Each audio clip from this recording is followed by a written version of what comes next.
If you're a fan of the 1980s action films, then two names that come to your mind probably are Sylvester Stallone and Arnold Schwarzenegger. But one brush against this guy's beard or one roundhouse to the face would make those two guys go missing in action. Yes, that's right. In today's show, we're talking about the lone wolf himself, Chuck Norris, and his movie career in the 1980s.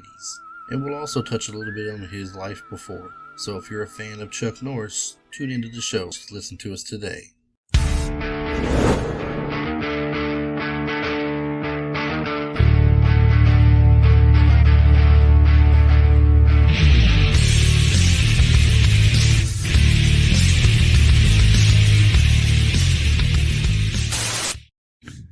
Hello again, everybody. Chris Adams back at you again with Retro Life for You podcast. Today we are going to talk about somebody that we have yet to touch on, surprisingly. We've done some other people like him in the past. We've done Stallone, we've done Schwarzenegger, but now it's time to do the man. And when I say the man, I mean we're talking about the man that when the boogeyman goes to bed, he looks under the bed for this guy, okay? We're talking Chuck Norris. So, a decade of Chuck Norris, the 1980s. Now, this week, once again, Patrick, I'm sorry. I'm thinking of my interview I just had last week. He's still on the brain, guys. Travis. He'll love hearing that if he listens to it because he's always getting names wrong. Is still not with us right now. Work is still taking a big toll. He works a lot now. So, one of these days, he may swing back in and make an appearance with us. And when he does, he does. But in the meantime, today we have a special guest co-host of Tim from the 80s Flick Flashback. Tim, welcome in with us this week. Thank you so much for having me, Chris. Glad to be here. Hey, do us a favor. Tell us about your podcast. Tell us what you do and where we can find you at. Cool. 80s Flick Flashback podcast. On each episode, I am joined by another 80s Flick loving guest co-host to talk about one of the great and sometimes not so great movies. There's not that many of those from the 1980s, from blockbusters to cult classics to lesser known treasures we discovered on cable TV or the now defunct video rental stores from our childhood.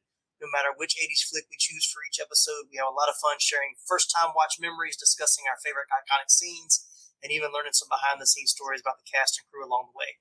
Did it sound like I was reading? Because I was. But yeah, I could not tell at all. Oh, man, I shouldn't have said anything. But no. But yeah, you can find us on Apple, Spotify, Stitcher, pretty much any of the podcast platforms that you listen to your podcasts on. But you can check us out. We're in our 5th season now. Episode 63, I think, it'll be coming out shortly after this is released. And so have a lot of fun talking about some great 80s movies. So check us out. Yes, and it is fun to listen to. I've checked out one of his interviews he's had already, and that was a great episode, I will say. Definitely. And highly recommend him. Now, so on to things here with Chuck Norris. Tim, I don't know if you know a great deal about Chuck Norris before he became the superstar that he's become today. He got a late start, we should say, when it comes to acting. And his late start, I want to say he was 36 years old before he had his first movie. Sounds if I'm not right. mistaken. He was enlisted in the Air Force out of high school. Wasn't sure what direction he wanted to go, so he's in Korea.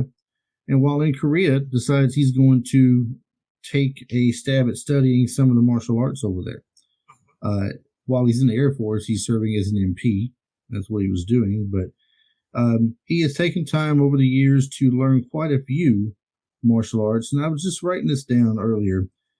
And I was like, man, how much time and dedication does it take? 10th degree black belt in Tang Soo Do, 8th degree black belt in Taekwondo, a 3rd degree black belt in Brazilian Jiu-Jitsu under the Machado brothers, a 10th degree black belt in Chun Koo Do, which is what he made up himself. It's his own style. And a 5th degree black belt just in karate. His own style is a mix of the Tang Soo Do, Taekwondo, Jiu-Jitsu, karate, Hapkido. I think it was, I don't know if Aikido was in there or not. There was like 6 or 7 different things. Right. Shotokan karate was one. I mean, it's just he's all over the place with this and made his own style with it. I mean, that's something big to say on its own right there. Oh yeah. Now, the man was focused. He was. Did you ever see any of his professional fights? Maybe not in person, obviously, but I mean, did you ever see any repeats or on television matches he did or anything?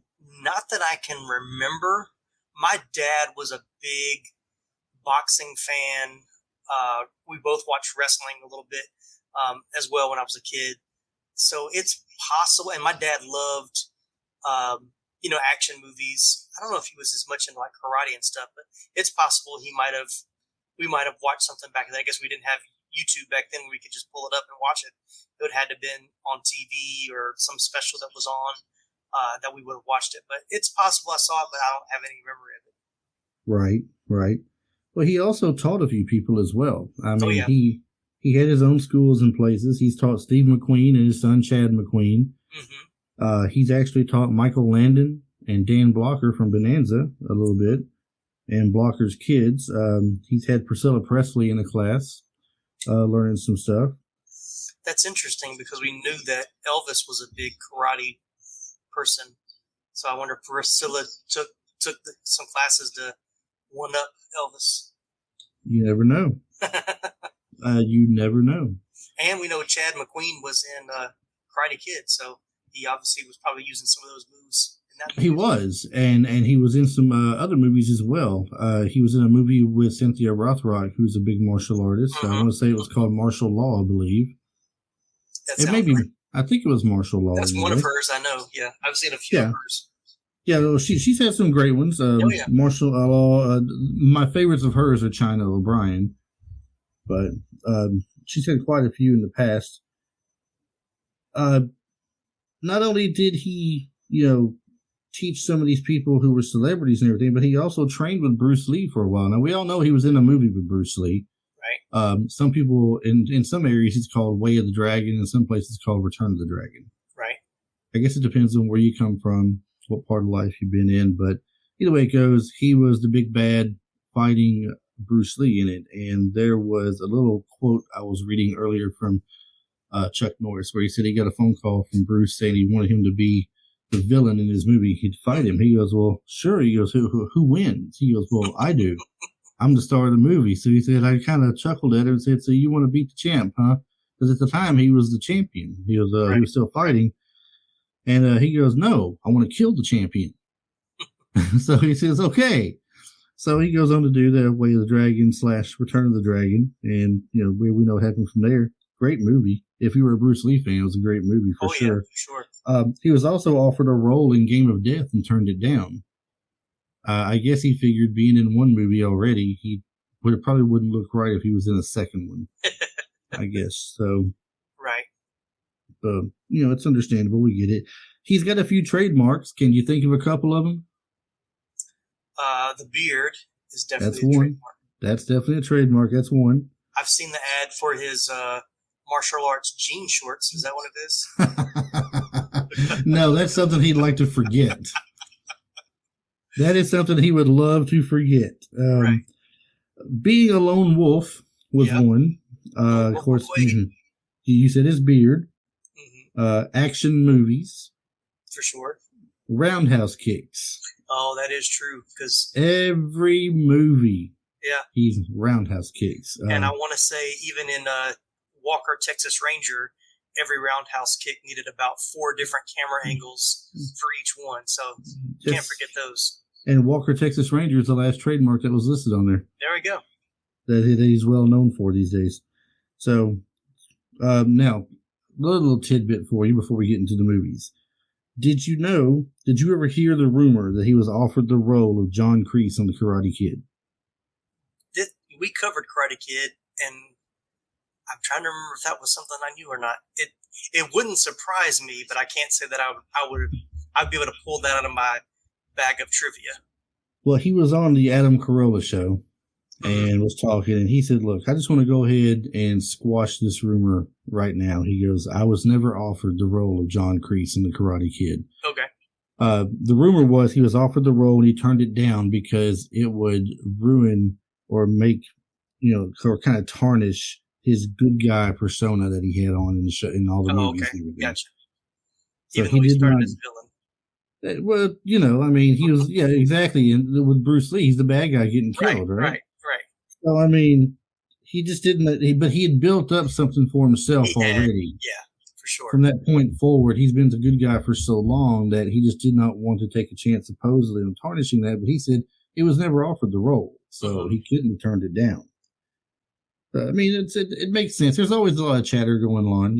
This person almost got this person almost got that. But, unless you hear it from the person's mouth straight away, I don't know. Yeah, I agree. We do that a lot on my podcast. We're talking about casting, and a lot of times, you read stuff, especially on IMDb or Wikipedia, and it's like you got to kind of take some of that stuff with a little bit of a grain of salt to say, I'm sure. Like we had a conversation where somebody said whether that was offered to them or they were in discussion, because some of the people they list would probably not have even either had not really been offered to them, or there was no way they could have done it at that time because they were busy working on something else. So, some of that stuff you got to have to, do a little bit more research on. Right. Now, did you know, I mentioned earlier, he's an 8th degree black belt in Taekwondo.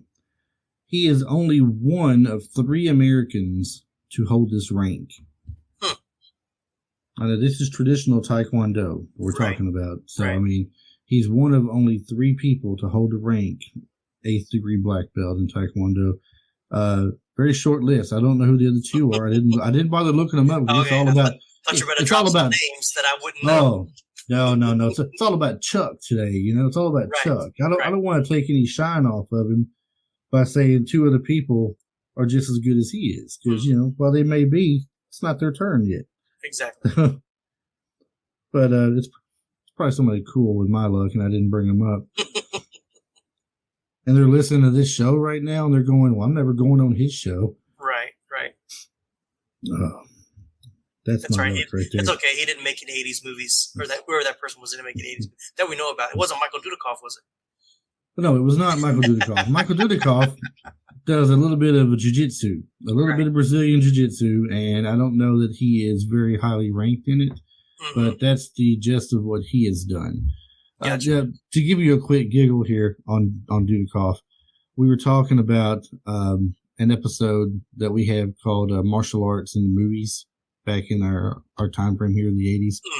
And so my co-host Travis was trying to think of Michael Dudikoff's name. He said, well, you got the other guy that, the guy that did, Dukakis. And I said, who? He said, Dukakis. Michael Dukakis. That's his name, man. And I said, the politician? And he said, Dudikoff, that's it. And I said, great. I said, now he's never going to come on the show. Right. He said, yeah, he'll come on the show. Man, he's got great hair. He'll be on the show. I was like, oh, man, the things I got to put up with these days. Chuck Norris, we can't mess up his name, though, because just the haunting of the era will come back and get us in our sleep, probably. Right. Now, he did not do, I'm sorry. He has seen it and gets a chuckle out of it. The website that has all the Chuck Norris facts on it. Oh, yeah. There's a ton of these things out there, and I mentioned one earlier about the boogeyman checks under his bed for Chuck Norris where he goes to sleep. We all know he used one in the Expendables 2 about the rattlesnake biting him, and after 5 excruciating days of pain, the rattlesnake died. These things are just crazy. They're all out there. I'm not going to really go over any of those because we've all heard them all, and they're not as funny when you heard them for the umpteenth time. Right. So we won't go there. Did you know he was the first choice as Red Foreman for that 70s show? Did not know that. I did not either. I learned that today. I was days old when I learned he was almost Red Foreman. I don't think he would have fit that well, though. I mean... No, that's not the persona that Chuck Norris really has, especially yeah. No, the other guy nailed it, and that's definitely him all day long. But they said he was still doing Walker, Texas Ranger, so he could not commit to doing something like that. So he didn't even attempt it. He's appeared on 2 different shows as Walker Texas. Well, I'm sorry, Cordell Walker, the character from Walker Texas Ranger. He was in the TV show Martial Law with Sammo Hung, who had also been on his show as well. And then the show Sons of Thunder, because those 2 guys were on his show quite often, crossing over. And so he came on their show a couple of times. That is pretty much, let's see if that's all I got for special facts about him. May have a few more here. He's the official spokesperson of Total Gym. We should all know that probably by now. Yeah. You only see the infomercial 5,000 times. And let's see. He has written 2 books. Did you know he is a 2-time best-selling author? I knew I remember seeing that. I know he wrote a couple of books about martial arts, but then I think he's also done one just about his philosophy on success and things of that nature. Yep. The Secret of Inner Strength, My Story, and Black Belt Patriotism, How to Remake America, I believe, or Reawaken America. Okay. Not remake, reawaken. So, I mean, I'm sure they're probably good books. He's a 2-time. I mean, they both sold, very well. So I'm sure he's got something behind that there. Mm-hmm. And one last thing I can think of before we start touching on his movies is that, did you know they made a cartoon? You probably remember the cartoon. Oh, yeah. Chuck Norris Karate Commandos. It's spun off a toy line as well. Yeah, I think I remember the toy line more than I remember the cartoon. And I know that I am 49 years old, but do not think for a second that I wouldn't buy those toys if I seen them today. Exactly. I got some Instagram buddies that I talk with and just drool over the collection they have because they've got all the G.I. Joes I had, all the Transformers I had. They got everything I wanted and then some. And I'm just thinking, if only I had a house 10 times bigger to put this stuff in. Right. Yeah. That's my dilemma. Is I don't have any space to put cool stuff like that up. I know it's a curse. I think it's both a blessing and a curse. It's a curse because we can't get what we want, but it's a blessing because we're not spending the money, I guess. Right. Exactly. So jumping straight on in here, we got Chuck Norris of the 80s. We said we're doing his movies of the 80s. Now we got 13 movies and 1 cartoon. We just mentioned the cartoon. The cartoon came around, I want to say 1986. 1986 is when it was that they did it. So, but he had plenty of 80s movies, and he did do several movies before the 80s as well. Yeah. Oh, yeah. So, but that's not where we're going with it, so I won't talk much about that, but I will bring up one movie from the 70s called Breaker Breaker. Mm-hmm. If you've not seen the movie Breaker Breaker, it's a pretty entertaining movie for Chuck Norris. He's a truck driver in it, but his brother gets in trouble in this crooked town, and he comes in to help out, and all kinds of good stuff go from there. So if you get a chance on that one, check that one out. The first movie in 1980, Tim, I don't know if you made a list of the movies or not. The first movie was The Octagon. Yes, it was. 1980, American martial arts film starring Chuck Norris, Karen Carson, and Lee Van Cleef. It also had Tadashi Yamashita playing his brother in it. And what was the guy's name? It's going to come to me in just a second. I know he's from BJ and the Bear. Greg Evigan. My 2 dads. Yeah, my 2 dads. Exactly. I do. That was him, I believe. So, did you ever see The Octagon? I don't think so. All right. Well, this would be a good one for your podcast too. Oh yeah. So, since you're doing the 80s, there's a few on this list that I feel kind of bad about on the show, and I haven't done any Chuck Norris movies, so I have to definitely remedy that pretty soon. But there's several on here that I definitely would like to see again. If I didn't, I believe I saw a lot of these when I was younger, but I just don't remember them as much. I definitely remember, we'll get to. I'll talk more about the ones that I remember, but this is not one that I remember. I'll give you a quick go over on it here. Mm-hmm. He plays the role of a guy named Scott James. Now, Scott James had a brother when he was younger. I don't know if Scott James was adopted by somebody. I think he might have been adopted. And his brother was Asian. And it was Tadashi Yamashita. That's who his character, I think he told him, plays his brother. And Scott James goes one direction and his brother goes another. And it's all based on the training they had taken when they were younger, and him outdoing his brother in the eyes of their master, which was their father. The movie kind of starts going toward the line of there being terrorists that have been hired in to do some jobs and things like that. And this one company is the ones who are kind of interviewing people to go in and learn from the people that are teaching. And what they're teaching is basically ninjutsu and stuff of that nature. Tadashi Yamashita is the one who runs the entire organization, and that's Scott James's brother. And they end up at one point, meeting each other at the end of the movie for one final confrontation, of course. But during the time frame of what's going on, Scott James is trying to figure things out. Lee Van Cleef plays a friend of his that is over some kind of a organization that eliminates terrorists, and the guy's name is Carnes. So Carnes tells him if he's seeing ninja, he's seeing ghosts from the past because those things don't exist anymore. So, don't worry yourself over something that's not there. Well, he knows something is up still. He can tell. So he's still investigating, and he goes to this place where he can try out for this place. Now, there's a special guest in this movie, I guess we could say, and he plays two roles in this movie. Martial artist Scott Norton. Not Scott Norton. I'm sorry. Scott Norton's a wrestler. Oh my God. Getting them all mixed up. Is it Ken Norton? Does that sound right to you? Sure. I'll tell you in just a second. I'm trying to look through the cast, and I don't see anything close coming up. Well, see, this person here on let's see here, Sakura. They're not talking about Sakura's ninja. Sakura's ninja was also played by the same guy. Richard Norton is his name. There we go. Okay. Richard Norton also played. The reason why I come to mind is because he played in the China O'Brien movies we were just talking about a while ago. Oh, gotcha. Richard Norton has a part where he is basically carrying a clipboard and taking people's names and having them introduce themselves and show them what they can do. He refuses to fight for him, so he turns around to walk out.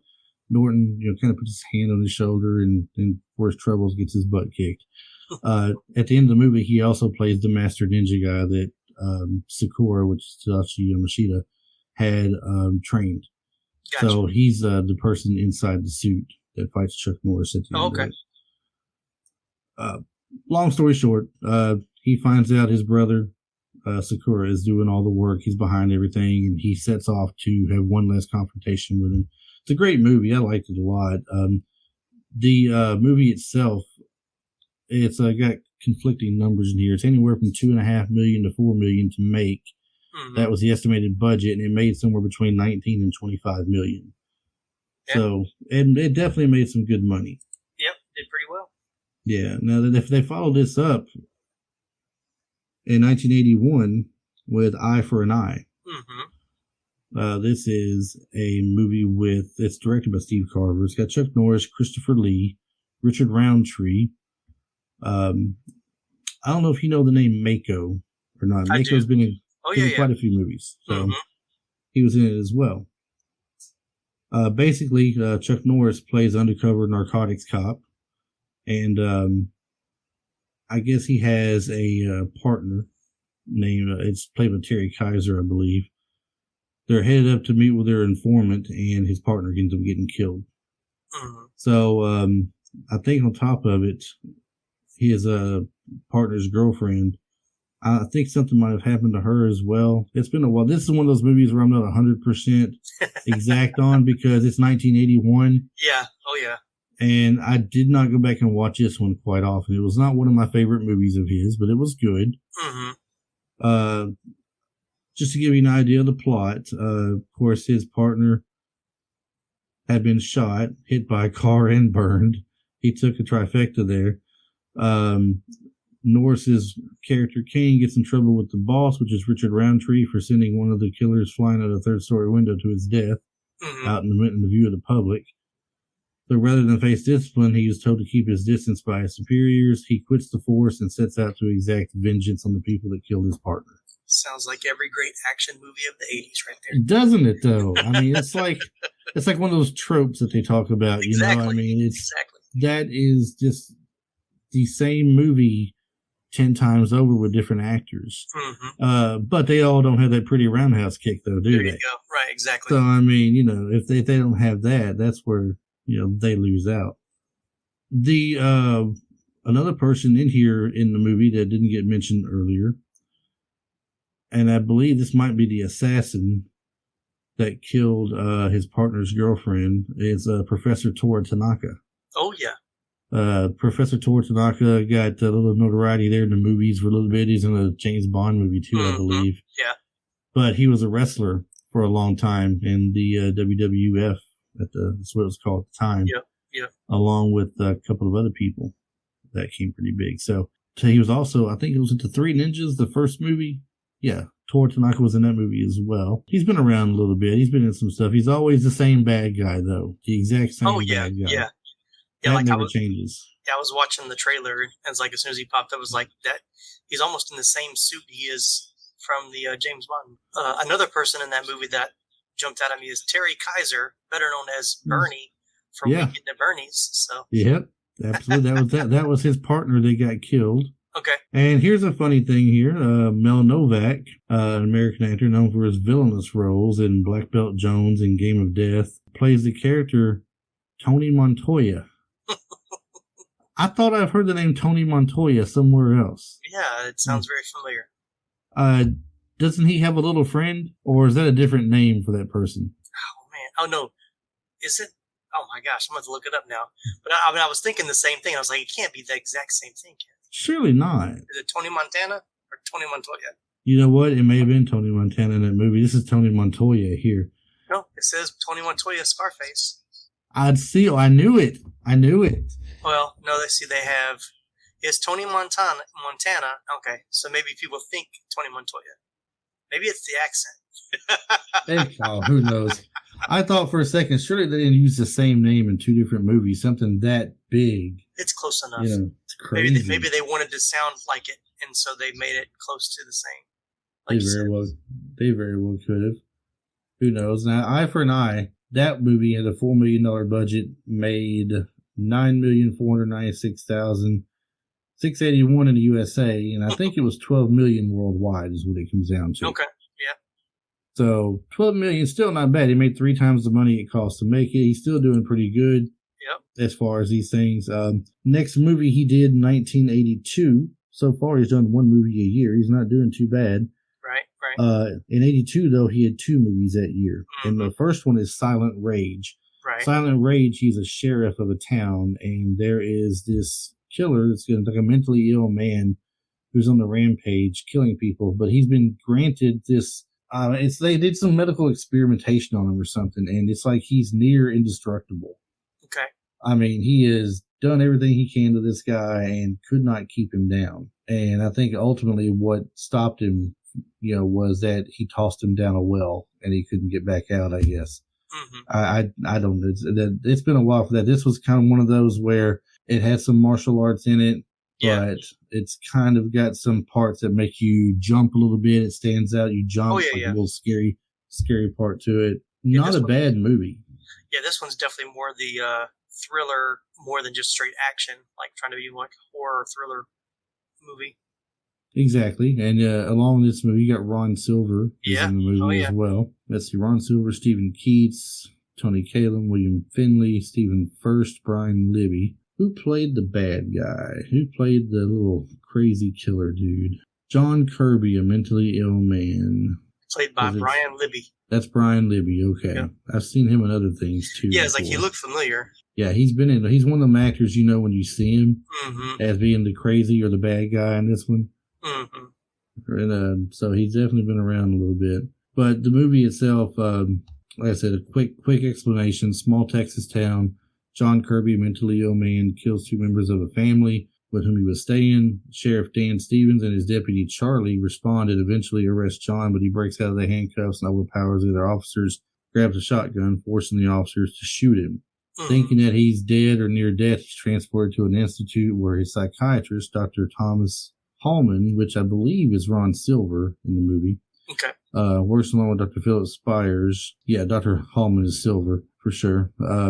Anyway, the guy is not dead. He ends up, getting back up, and he is going through there trying to kill more people, I guess. So the sheriff has to come back out and basically hunt him down and stop him. There is a kind of an iconic scene in the movie, this one here. Charlie, the officer he is with him, is, I don't want to say special, but I mean, he is very childish at heart, I guess. Gotcha. I don't know. Gotcha. And a biker gang comes into town and is just harassing the local bar. And they go there. The guy that plays Charlie is kind of being tough with him, like he's the law. He's tough.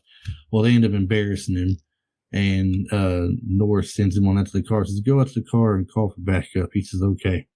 He goes out there, and all he can do is tell the guy back at the office is that this biker girl, she had the biggest boobs. I mean, she was just like, I never seen nothing like it in my life. And she came up and she gave me a hug and everything. And he's not telling him to come out and help. Right. A fight ensues. You had Chuck Norris taking out the entire biker gang.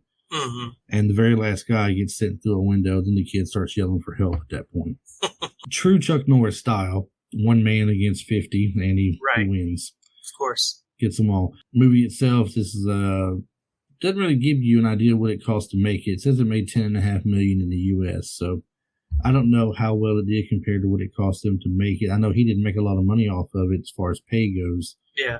I had seen that somewhere else, but he get paid somewhere around I think it's under $100,000 for a movie or something. So okay, well, I saw the estimated budget that I see is $4 million or $4.5 million. So it doubled. That's good. Well, doubling's always good. He at least, like I said, he hasn't lost money yet. Right. And I've seen quite a few movies that I thought were good movies that I was surprised lost money over the years. And, over the past podcast talking about some things, everything. It's really crazy. His second movie in 1982 he put out was Force Vengeance. Oh, yeah. Once again, early movie in life. Don't remember a lot about it. My first real memory of him, because I've watched it 1,000 times, is Lone Wolf McQuade, which is coming up next. Yeah. But Force Vengeance, 1982, starred Chuck Norris, Mary Louise Miller, and Camilla Griggs. Directed by James Fargo, written by Franklin Thompson and James Fargo, and it was filmed in Hong Kong. And Portuguese as well, or Portugal as well, it says. But basic plot, when the owner and proprietor of the Lucky Dragon Casino in Hong Kong refuses to let mobsters take over his business, he and his family are hit. Dragon's chief of security, Josh Randall, which is Chuck Norris, goes looking for the head of the syndicate to exact revenge for his murder of his employer, friend, and mentor. Once again, a lot of movies out there. Every 80s movie, every 80s action movie, yeah. Pretty similar, different people, different place. But look, that's not even every 80s action movie. That's about every action movie that's been made in the last 40 years. Yes, exactly. And Richard Norton, who I mentioned earlier, has a bit part in this one as somebody named Herb. So he's, I guess he must have became friends with Norris or something. He got little bit parts for some work. The film was originally known, however, as The Jade Jungle, not Force Vengeance. It was Norris's biggest budget yet, costing $5 million, it says, from a major studio in GM. But the title was changed during production to Force Vengeance. Has a more of an action movie sounding title. I would say it does. I mean, for me. Was it Force Vengeance or Eye for an Eye? I forget which. One of them said that he had no acting chops at all and that he was never going to be huge. And the thing was that kept him going and making him big was his good guy persona, always taking vengeance on the bad guys, and that's what people liked about him, basically. Yeah, I could see that. So the movie, like I said, it was not. I do remember the movie in a sense. I'm just remembered in my head right now the last fight scene in the movie in the casino there that happened, and it wasn't exactly, if you're looking for a well choreographed fight scenes and stuff, you didn't see a lot of it in there, I don't think. No. But it was a good movie though. Now, the ones I could talk about to you all night long probably. This is what spun off the idea of Walker, Texas Ranger. Yep. This is Lone Wolf McQuade. This is J.J. McQuade. I mean, you be talking about some good names in the movies, you know. You got John Rambo. Yeah. You got, John McClane. It's not really like a good name, but it's a well-known name, right? You got Schwarzenegger in Predator. His name was Dutch. I don't know, Dutch something. But his name, you know what I'm saying. It's, but in Commando, he was a John something as well in Commando. A lot of Johns. Matrix, John Matrix. Yeah, John. Yeah, Matrix. Yeah, that's right. Yeah, Matrix. You got Matrix. You got Rambo. Mm-hmm. Now you got J.J. McQuade. Great alliteration.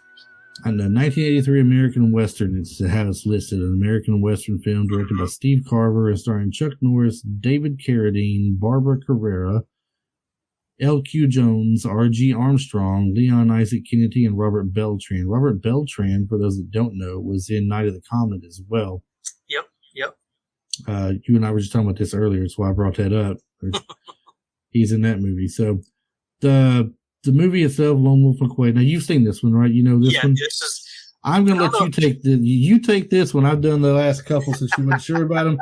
You go ahead and sound off on this one. Tell us about some Lone Wolf McQuade.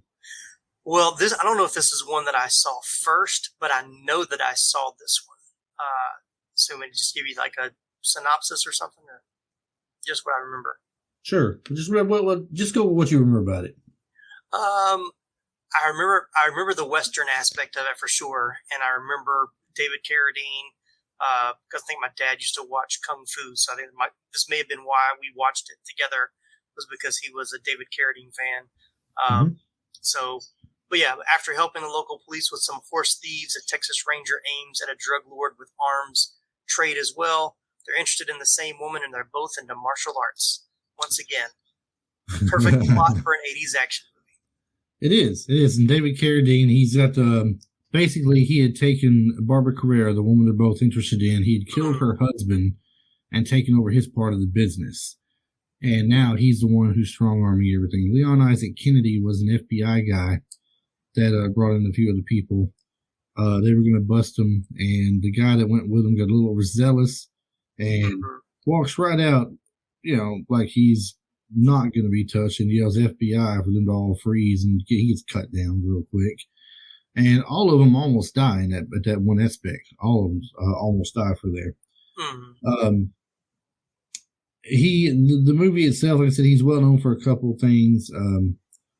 He's known for that truck in the movie that's got the super booster thing on it or whatever it was. His partner was a fun guy. Now, I'm not talking about Robert Beltran playing the KO. I'm talking about the guy that played Dakota. And I don't know which one of these he is. Let me see which one he is down here. If he'll tell me. Played Dakota? Yeah, L.Q. Jones. Yep. L.Q. Jones. Now, he's been in quite a few things in the past. Yeah, he definitely looks familiar. Yeah. He's been in, some older westerns. Ride the High Country, Major Dundee, The Wild Bunch, Ballad of Cable Hogue, and the Pat Garrett and Billy the Kid movie in 1973. So he's been around in some things. He's been in some TV shows, too.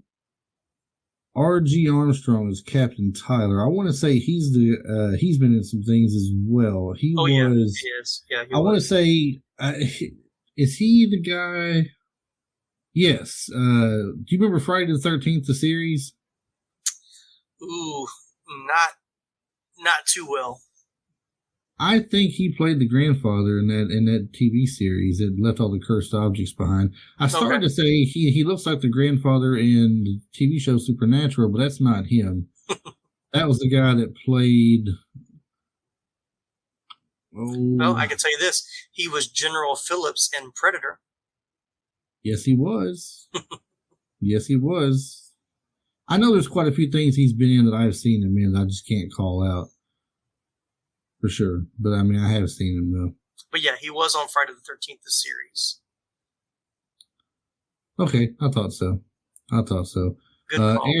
Aaron Norris, the younger brother of Chuck Norris, had a bit role in the movie, just playing is quoted as a punk. So I guess he's one who just tried to start a fight or something. Right. Kane Hodder is uncredited, playing the role of just one of the fighters. Okay. Kane Hodder was one of the guys that played Jason Voorhees. Yep. Well known for that. Sharon Farrell, or Farrell, I'm not sure how she pronounces it, played the wife Molly McQuade. Okay. And his daughter, Dana Kimmel, was Sally McQuade. Great movie. I love the end of it. There's a guy in there that plays a very bad guy who is I'm not sure if the proper term is midget or little person, dwarf, little person, Shetland American. I'm not sure. There's quite a few ways you can go. Right. Lets him know that a associate of his, one Raleigh Wilkes, has made him very unhappy. So he tells him, I don't care about him. I'll get in my own way. He says, Wilkes has your daughter, McQuade, and the wife is telling him, anything, whatever you got to do, anything. Daniel Frischman's his name is Emilio Falcone. That was his name on the show. Okay. Daniel Frischman's the actor.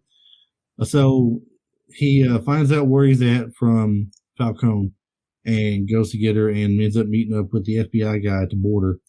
And before you know it, KO has tracked him down there as well. And they're like, how are we going to get him back across the border?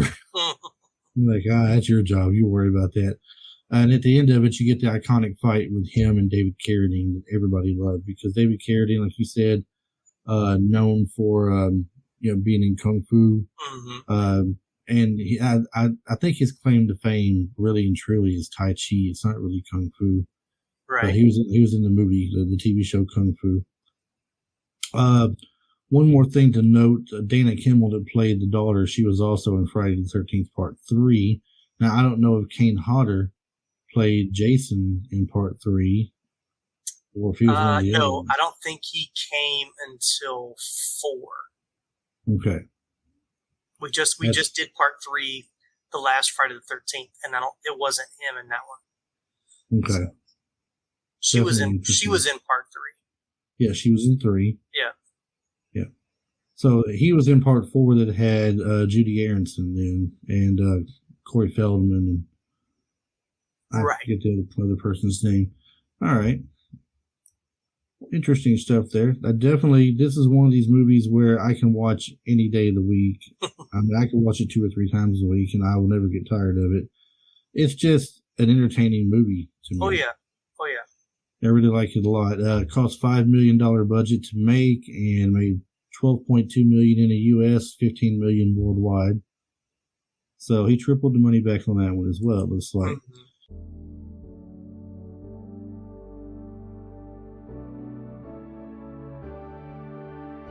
Life moves pretty fast. If you don't stop and listen to an 80s Flick Flashback podcast once in a while, you could miss it. Do you love movies of a certain age? Do you miss the days of VHS tapes, VCRs, and the video rental stores? Does the thought of another 80s movie being remade seem inconceivable? My name is Tim Williams. I'm the creator and host of the 80s Flick Flashback podcast. On each episode, I'm joined by guest co-hosts to discuss one of the many movies released in the 1980s. We share our first-time watch memories, our favorite scenes, and even learn some behind-the-scenes stories about the cast and crew along the way. New episodes are released every other Friday on your favorite podcasting platform.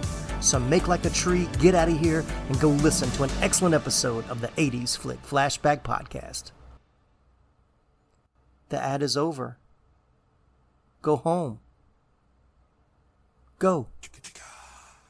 Now, this movie also kind of helped propel him to the next level up as far as action goes, because he goes there and now he takes the next step in Missing in Action in 1984.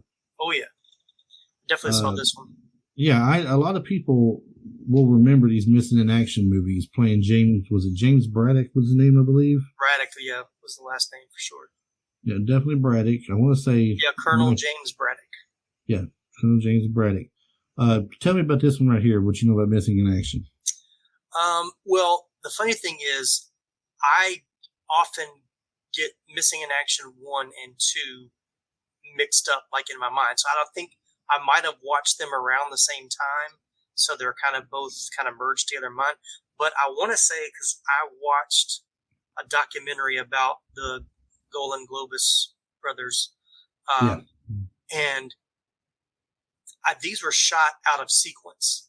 Like, I think they actually did the second one first, and then something about how they were filmed different different than they were released. And so, but they wanted to release them very close together. So I don't remember which one I saw first, but this is of course that time a lot of Vietnam movies were being made.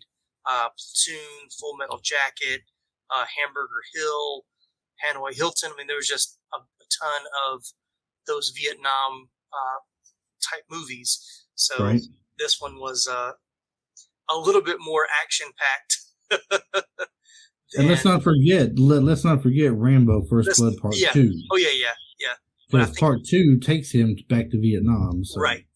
Which came out after this one, I think. So they might have all been kind of dipping from the same writer's pool. If you think about it, I mean, all these movies are talked about before being done, and we don't know who's offered what roles, how it's gone, but the whole idea of it's out there. It's out there before it gets filmed, so they know. It's like we had done something when we were talking about Stallone. Stallone. Oh, what movie was he offered? Beverly Hills Cop. They wanted to Cobra. Yeah. Yeah, but he didn't want it done that way. He rewrote things, and they ended up making that into Cobra, like you said. Right. So, I mean, for all we know, Stallone already knew about this movie about Braddock and missing in action, and I'm not saying it spun off Rambo, because Rambo came out with First Blood before this one did. Right.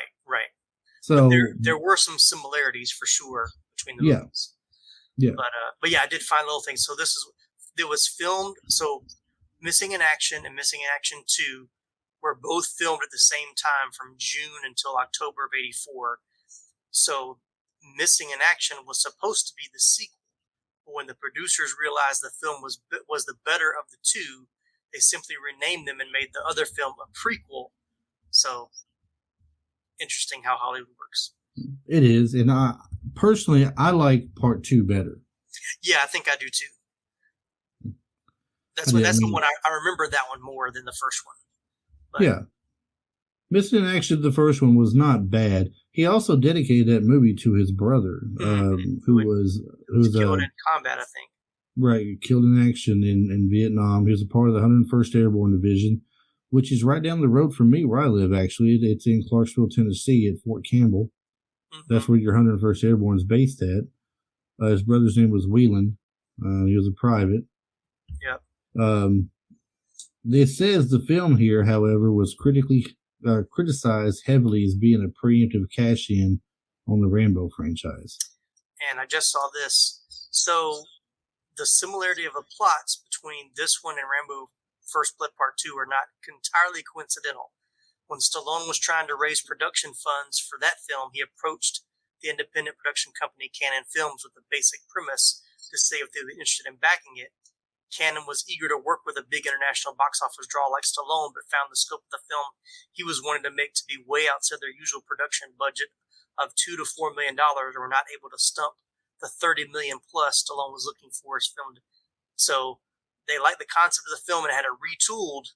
There's that Hollywood word, retooled into a movie for Chuck Norris, a far less expensive action star with a, as they called, B-movie director Joseph Zito, who had experience in making horror films on tight budgets. So there you go.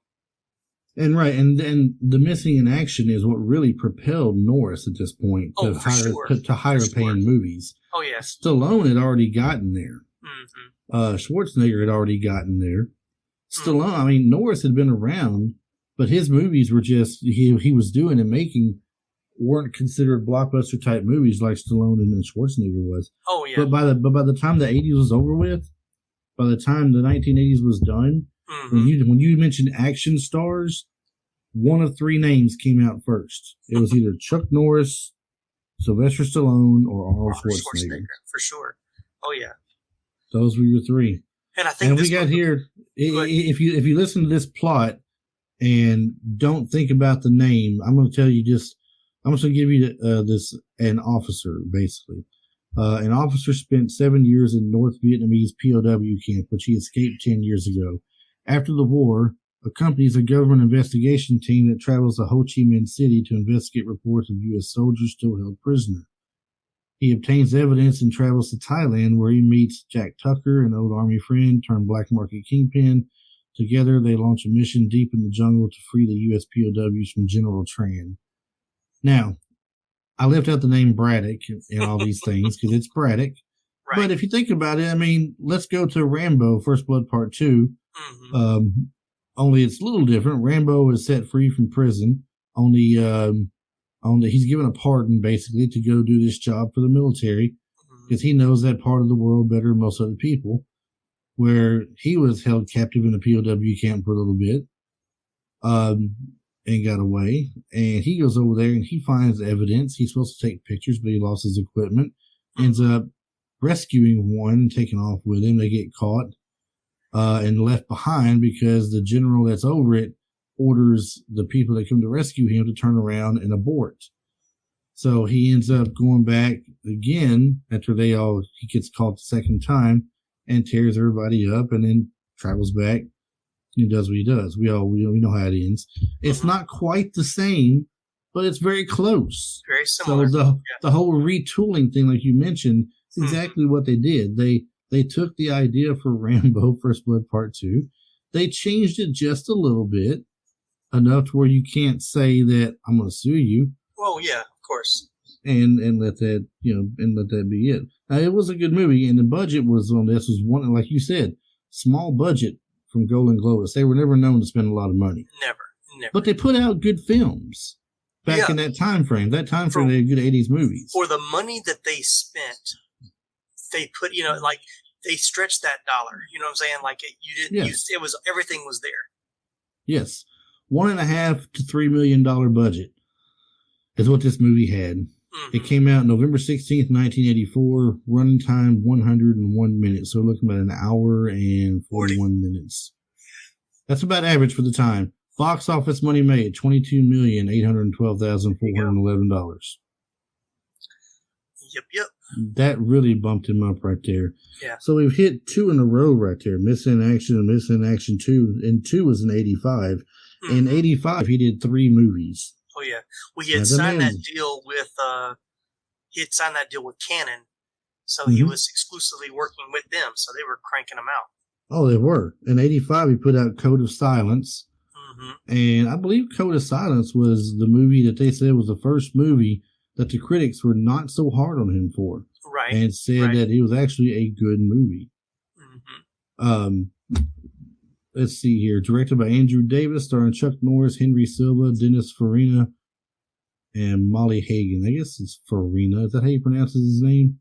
That's the guy from, was it not Hill Street? Was it Hill Street Blues? No. Dennis Farina.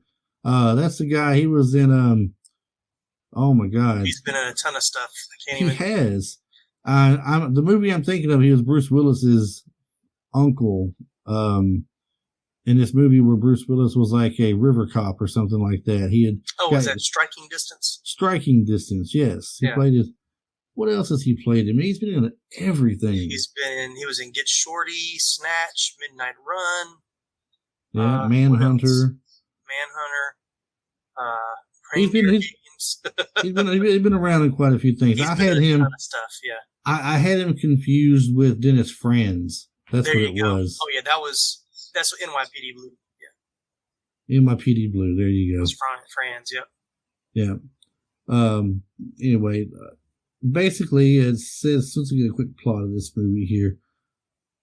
Just so people know.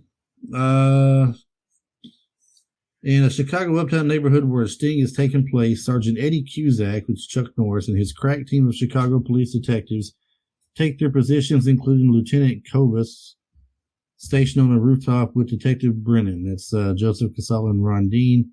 And music, Gene Barge as lookouts along with alcoholic detective Craigie. Ralph Foodie is his name. What a name.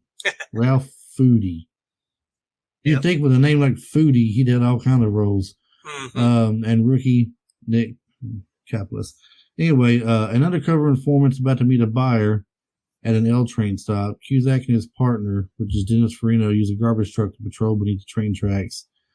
The meet and greet exchange set up by cocaine supplier Victor Camacho is the younger brother of Luis Camacho, played by Henry Silva, leader of a vicious drug gang.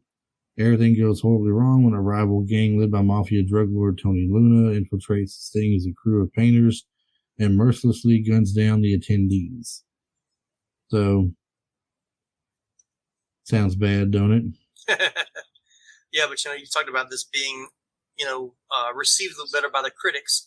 Andrew Davis, who directed this, also directed The Fugitive with Harrison Ford and Under Siege with Seagal. So he knows what he's doing behind the camera. So probably helped a lot. It did. He's made some good movies. It sounds like no problem with that. Under Siege might be my favorite Seagal movie, by the way, even though it's not an 80s movie. Oh, well, that when we did our Seagal Van Damme show, we did a good while back. That was pretty much my favorite Seagal movie as well. Mm-hmm. The producers paid $800,000 for the rights to this script to make the movie. It says, and now the movie to make it was $7 million. Box office was $20,345,561. He's staying consistent and tripling the money, basically. Mm-hmm. They said the critics did like him in this. It's the first time he'd had a lot of good things said about him. He was well received on it. Debuted number one with an opening weekend of $5.5 million. According to the film comment, the film said it earned $8.9 million by the end of the year. Went on to gross a total of $20.345, making second most successful Chuck Norris vehicle behind Missing in Action. Yep. So he's building on that momentum for Missing in Action.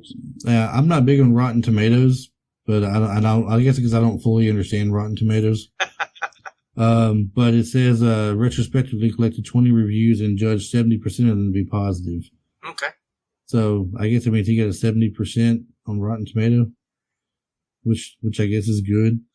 Roger Ebert called it a heavy-duty thriller, slick, energetic movie with good performances and a lot of genuine human interest. Stylish urban action picture with sensational stunts.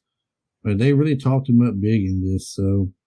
Well, like I said, you had a script that they paid money to use, so that obviously it tells you it was a good script. It wasn't something they kind of threw together, and you've got a pretty good director, so that's going to help you a lot. Yeah. Now, the last movie in '85 he did was Invasion USA, which as a kid was my favorite. I've watched this one so many times.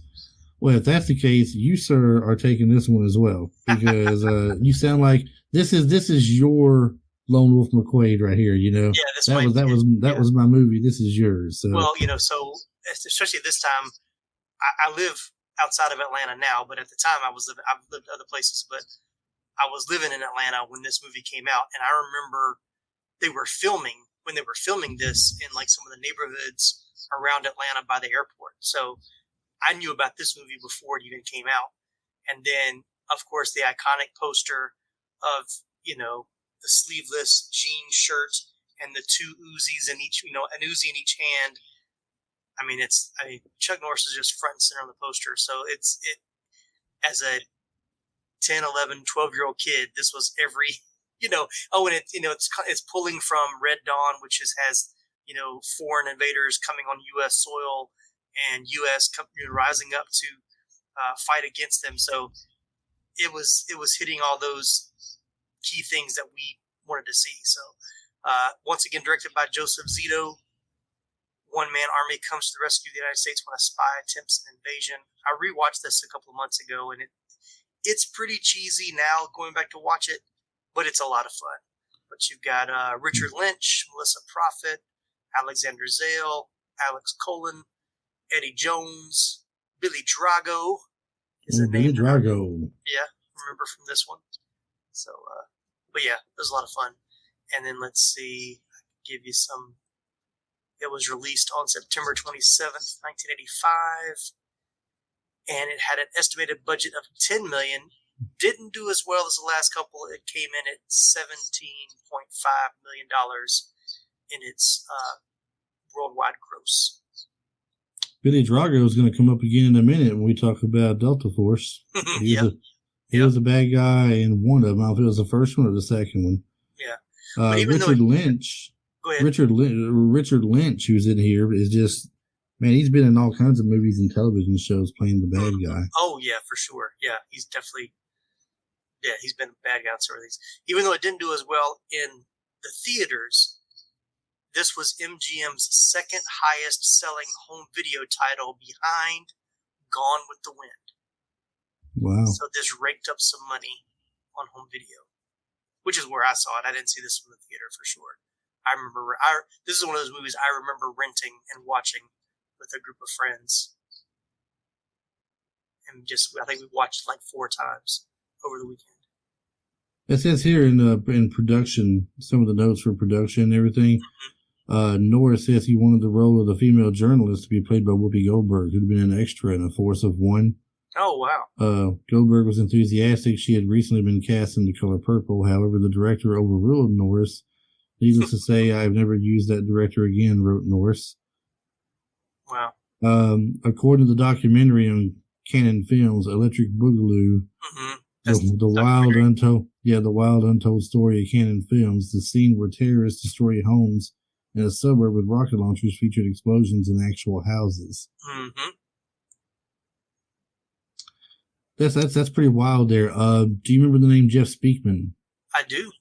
Jeff Speakman filmed, I am 30 minutes outside of Nashville. Okay. Jeff Speakman did a movie at the Old Main Prison in Nashville. Okay. I want to say it was called The Expert. I may be wrong. That sounds pretty right. But they filmed all around Nashville. They filmed in Centennial Park. They filmed around the prison. Mm-hmm. You know, it was kind of a big thing here at the time because Nashville wasn't getting a lot of movies filmed here. The old prison, when it shut down, got a lot of interest from people. Though they did part of the Green Mile there. Okay. Brett Michaels of Poison did a documentary there for Death Row. Then of course this Jeff Speakman movie, and then another one I believe, which I can't think of what it was. But anyway, it's not that important. Right. Now this movie here that they've done, Roger Ebert, the one that was big on the last one, right? Right. Gave this film a 0.5 star out of 4 and called it a brain-damaged, idiotic thriller, not even bad enough to be laughable.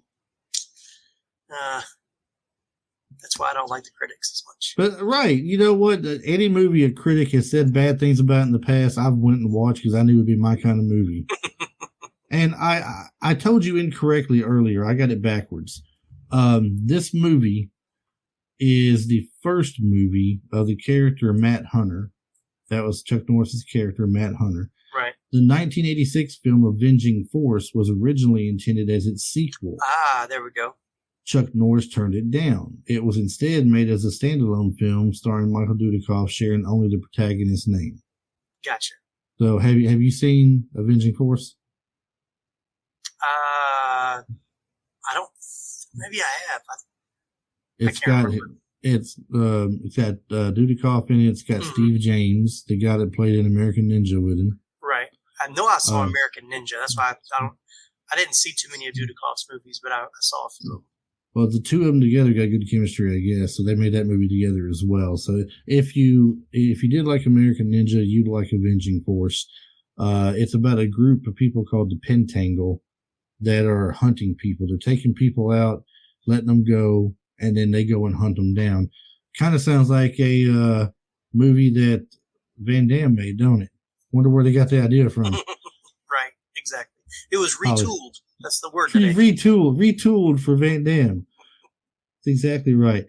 Next movie on the list, Delta Force. 86 American action film. Chuck Norris, Lee Marvin. Special Operations Forces personnel based on real-life U.S. Army Delta Force units. Mm-hmm. Co-produced by, is it Menahem Golan? Sure. The film features Martin Balsam, Joey Bishop, Robert Vaughn, Steve James, Robert Forster, Shelley Winters, George Kennedy, and uncredited Liam Neeson in an early role. Yeah. They got 2 sequels to it. Delta Force 2, The Colombian Connection. I think that's the one that's got Billy Drago in it. And then Delta Force 3, The Killing Game, which does not have Chuck Norris in on that one. The movie itself 129 minutes long, a $9 million budget, $17.76 million at the box office. So he a little less than doubled on that one. Mm-hmm. Yeah, this was another big one. I remember watching this one a lot. Yeah, it was always on television, and it was one of his bigger ones for a while as far as a fan favorite goes. Mm-hmm. Mm-hmm. I'm not going to go too in depth on it because we were running low on time and everything, but it was a good movie. Next movie down the line is Firewalker, which was one of my favorites of his because it was goofy and funny. Yeah, this is one I just watched a few weeks ago. Yeah, little Indiana Jones-ish too, wouldn't you? Yeah, very much so. Yeah. Lou Gossett Jr., Chuck Norris, Will Sampson, Melody Anderson. It's also got Sonny Landham in it. It does, yeah. Played a very good part in it, I thought. $11.834 million at the box office. Doesn't say how much they took to make it, but that's all it made. And I think it did that because they took it as Norris trying to be different and making some silly movie. Yeah, it was definitely much more lighthearted than anything else he had done up to that point. Right, it wasn't something that was in his wheelhouse. And he played one or two treasure hunters. I think he was Max Donegan. Yep. And Lou Gossett Jr. was Leo Porter. That's right. Seasoned treasure hunters whose adventures rarely result in notable success. After the latest stint went wrong, they were recruited by a seemingly psychic woman, Patricia Goodwin, owner of a treasure map. She convinces them the map leads to a stockpile of gold belonging to the Firewalker. And we know how it goes and everything. I think they end up finding treasure too, don't they? They do. Oh, yeah. Yeah, I thought it was a little bit King Solomon's Mines, a little bit Indiana Jones. Exactly. So combination of it all. Yeah. John Rhys Davies was in it as well, speaking of Indiana Jones. Which was funny, yeah. Yeah, he was in that. And then I believe he was made more popular down the road in the 2000s playing the role of Gimli the Dwarf. That's correct, from Lord of the Rings. Yep, so good. Now, that, like I said, that was one of my favorites. He does some martial arts in it, but it's not really a martial arts movie. No, not really. It's more just a straight-up adventure comedy. Right. So we go from there to 86 again, in which he does... in 86 he did the Chuck Norris Karate Commando cartoon. We touched on that earlier, though. Right. In 88, so he skipped 87. Mm-hmm. In 88, he did Braddock Missing in Action 3. Right. Following the success of the other two, they wanted to see if they could squeeze one more out of it. One more. The film was directed by his brother Aaron Norris. Mm-hmm. Quick plot: Colonel Braddock has believed his Asian wife, Lin Tan King, to be dead since war ended in 1975, but hears from a missionary that Lin's not only alive, but she and Braddock have a 12-year-old son named Van Tan King. At first, he doesn't believe it, but I guess someone gives him proof, and I guess he's going over there to free her from her captivity and everything, and his son. So, yeah, this one didn't hold up as well, or didn't. I remember seeing this one and remember thinking that it was not as good as the first two. It technically wasn't, because it cost $9 million to make and it made $7.1 million at the box office. This one didn't do so I think we're safe to say that Braddock is not as popular as Rambo. No. And the last Chuck Norris movie that we have of the 80s, ladies and gentlemen, Hero and the Terror. Now, Hero and the Terror kind of reminded me, I don't want to say it reminded me too much of Silent Rage, but I mean, it seems like it was kind of very similar, yeah. Mm-hmm. Chuck Norris, this was produced once again, Menahem Golan, written by Michael Blodgett and distributed by Cannon Films. He stars as Danny O'Brien, a cop trying to stop a serial killer named Simon Moon, known as the Terror. Mm-hmm. It's based on Michael Blodgett's 82 novel of the same name. Right. Hero and the Terror, I guess, was the book title as well. It was, yep. Or just the Terror, one or the other. This movie, Chuck Norris, Brent Thayer, Steve James, who had now been in this movie as well as Delta Force with him, and Jack O'Halloran. Jack O'Halloran, Superman. He was Superman in Superman 2. Do you remember Superman 2, the goofy Krypton guy who tries to fly and falls down the crack. It was called Non. Non, okay. I couldn't remember his name in it, but yeah, I remember him strictly from that. The former boxer, apparently. 57 professional boxing matches. Didn't know that about him. January, let's see, 96 minutes long. The movie made $5 million.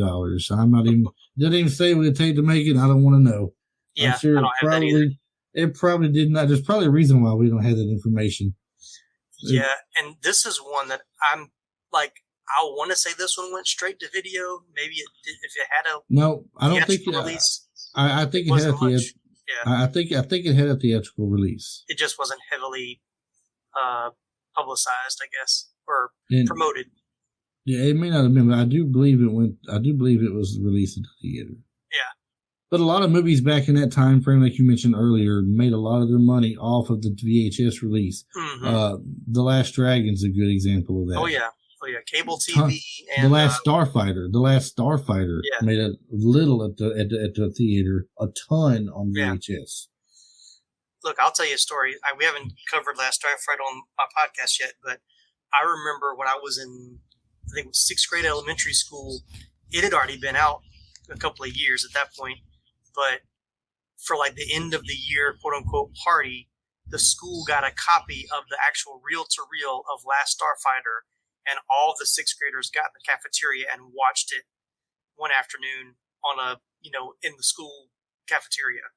And I remember being so excited because I'd already seen it, and I was so excited to see it again on what we considered a big screen in our cafeteria at that time. But that was cool.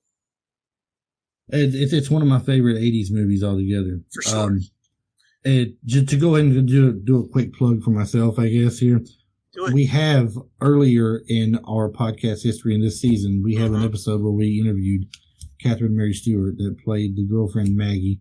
If you haven't watched the episode, slide back into that one and watch that. She talks about The Last Starfighter and everything else that she did. And she also gives us a little tidbit on a sequel to The Last Starfighter that's currently being worked on today.